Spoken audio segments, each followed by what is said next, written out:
Good evening, I'm Juliette Dragus. First at 6 o'clock, the Federal Drug Enforcement Administration is in the third and final phase of what is called fentanyl-free America. Agency leaders say it's a new approach for the once tight-lipped DEA.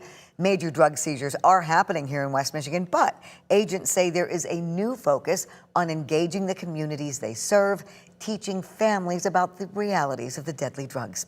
13 on your side's Michael Martin looks at the latest efforts in Grand Rapids.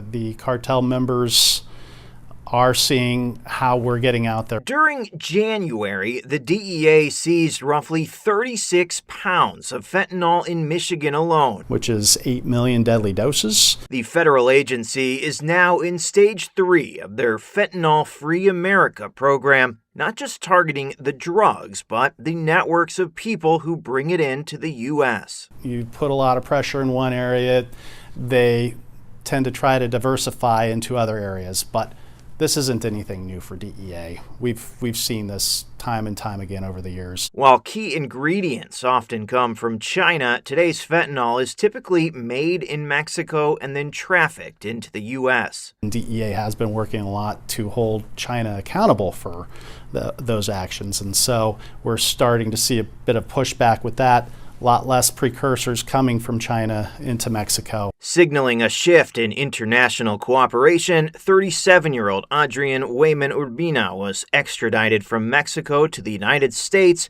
earlier this month to face drug trafficking charges in a case the DEA investigated. I've never seen to this level with the extraditions, with provisional arrest warrants that Mexican authorities are assisting DEA with execution on. We have seen a bit of a ramp up over these past couple years. Targeted high-level enforcement. The fentanyl being produced in Mexico, and these are happening in abandoned warehouses and jungles with dirty plastic containers. But the DEA says this fight is also about information, making sure families know what's out there before it reaches their front door. We're starting to see different trends populate, and that's why the continued message still needs to be there with the parents at the ground level to say, okay, you've done a great job of this. Now, here's the next thing to look out for. The DEA thinks that this new approach of honest education paired with ramped up enforcement efforts is working. From 2024 to 2025, the United States as a whole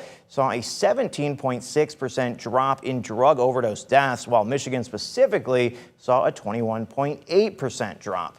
Michael Martin, 13 on your side.